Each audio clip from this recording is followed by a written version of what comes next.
That's exactly the way Steve Bannon views the world, is that this century will be about the war between China and the United States. And I think he's got a little bit of truth in that. I think one of the great stories of this century, I think we'd call it more of a rivalry between the United States and China. Who advances the most in these kind of advanced semiconductor design? Who masters the future of space travel? Who wins on autonomous vehicles and artificial intelligence? And I think Steve Bannon is exactly right that sort of President Xi has a 50-year time horizon trying to leapfrog the United States on exactly those technologies. And the story that we write about a lot on Axios is sort of between Tencent and Alibaba and Google and Amazon. I think that's a really true story. And I think the way Bannon approaches it is that we have to sort of go to a trade war, if not a real war at some point. But he views it as like a clash of civilizations. It's his animating sort of philosophy since even before the election. Nick, he also suggested, Larry Kudlow was on first. And he said, we haven't heard from Xi. We're waiting. We're waiting to do something here. And they're not negotiating. Were you surprised how open Kudlow was about that? Yeah. Well,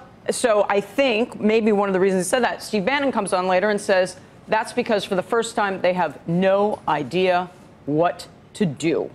Are you hearing that that's what people in the White House think as well? Are they? I mean, I'm trying to report this out of China. We have a really great China expert, Bill Bishop, who writes for us, who was trying to figure out exactly that. Why haven't we heard from Xi? But the sort of his perception on this is that they are ready to go, I guess to use the Godfather term, to the mattresses on this. They view this the same way Bannon does. Is that sort of like who will win the 21st century on Earth? Will it be the United States or China? And Xi takes a very, very long term, 25, 50 years in the future and realizes how important these things are. But I thought Wilbur Ross said something very important in that interview, particularly on soybeans, sort of like how China can react to these kinds of tariffs. Remember the ZTE issue, like when those sanctions would have almost destroyed that company if they couldn't have access to semiconductors. So I think the Chinese do have to figure out if this ratchets up, how will they respond? And I don't know if we have an answer to that yet. The one comment I would make is that Bannon seems to look at things very similarly to the Chinese in that they both take long-term historical perspectives on things. Right. The Chinese even longer. I mean, they look back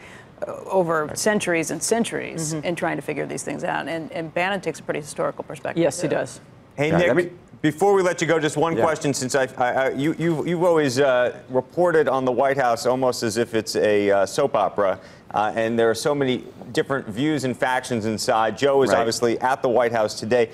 What is the reaction among, and we're going to be interviewing so many different members of the administration, but what are the various sort of takes on what took place in Helsinki?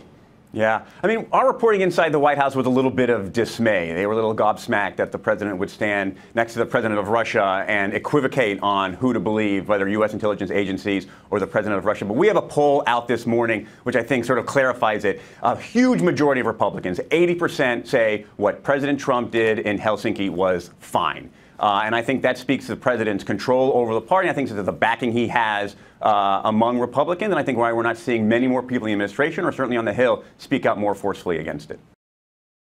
Hey there, thanks for checking out CNBC on YouTube. Be sure to subscribe to stay up to date on all of the day's biggest stories. You can also click on any of the videos around me to watch the latest from CNBC. Thanks for watching.